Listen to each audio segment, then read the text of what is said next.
Hello everyone. Today, we're diving deep into a crucial aspect of financial planning, building your emergency fund. Let me share a story with you before we get started. Imagine cruising through life, everything seems fine, and suddenly, an unexpected financial challenge throws you off course. You've been working hard, saving diligently, and investing wisely, but life is full of surprises, and not all of them are pleasant.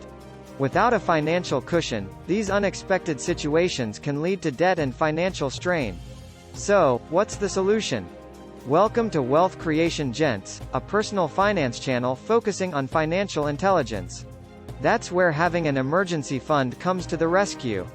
In this comprehensive guide, we'll explore the ins and outs of emergency reserves and how to build a robust safety net that shields you from life's financial curveballs.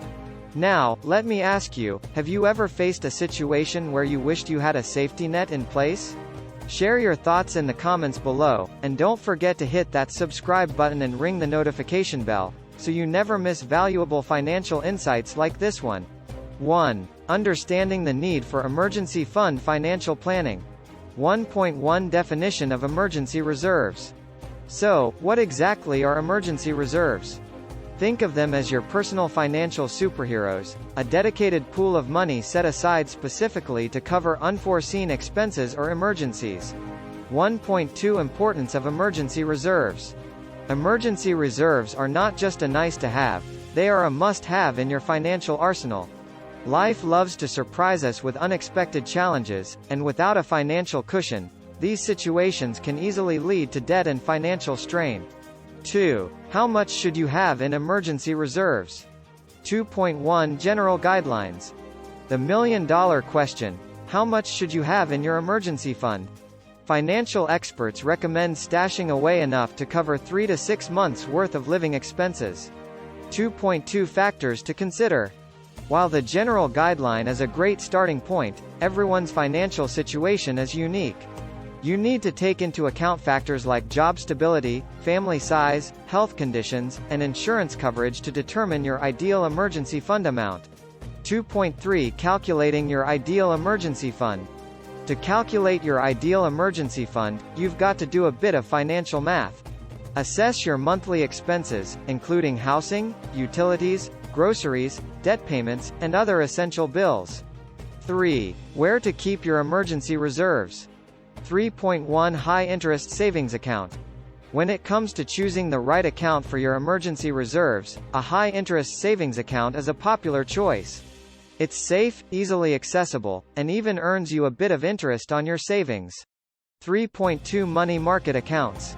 Another contender in the emergency fund account battle is the money market account. These accounts often offer slightly higher interest rates than regular savings accounts while still maintaining easy access to your funds. 3.3 Short-term investments.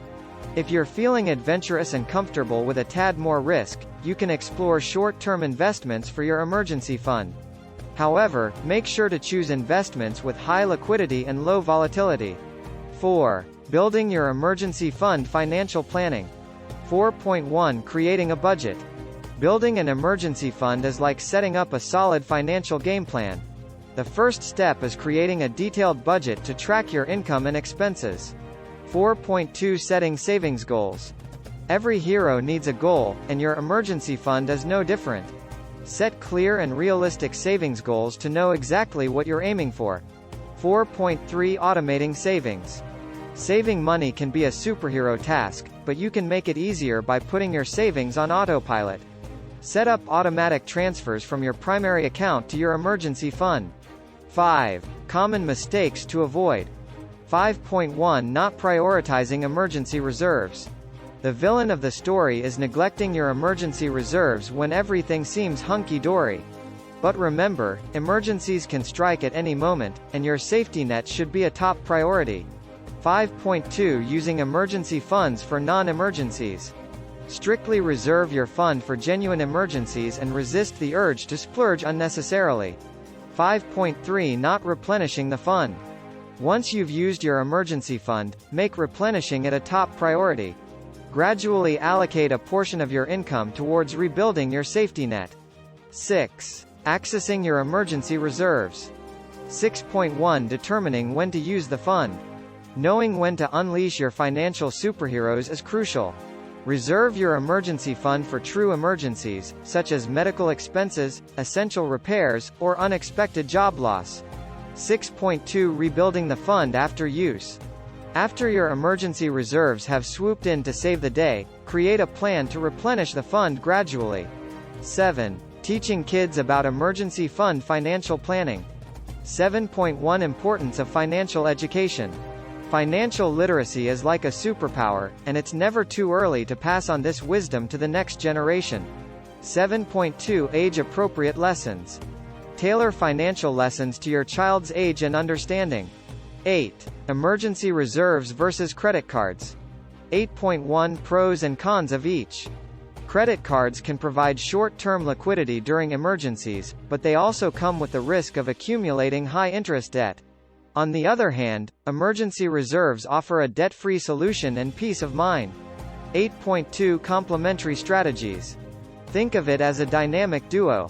While credit cards can be supplementary support, emergency reserves should be your primary safety net.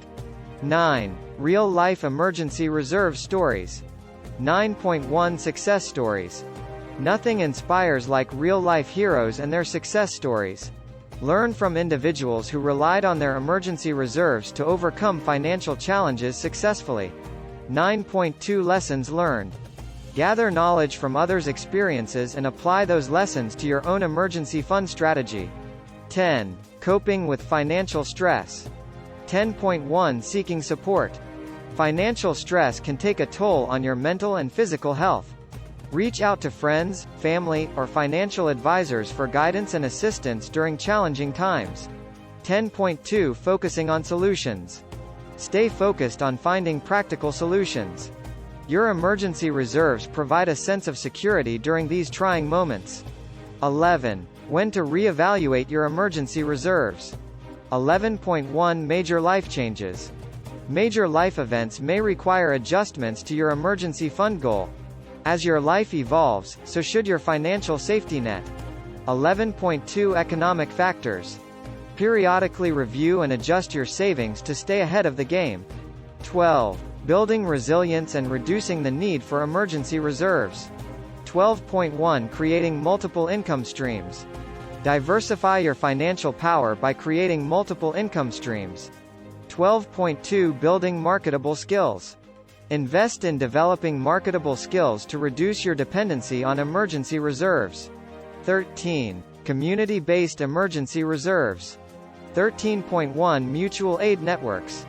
Communities can come together through mutual aid networks to support each other during tough times. 13.2 Local support systems. Get involved in local support systems or community programs that provide assistance during emergencies. In conclusion, emergency reserves are like financial capes, providing security and stability during challenging times. By creating a well-thought-out plan, prioritizing savings, and making informed financial decisions, you can build and maintain your emergency fund effectively. Remember, it's never too late to start preparing for the unexpected. Thank you for watching. If you found this video valuable, please remember to subscribe, like, comment, and share.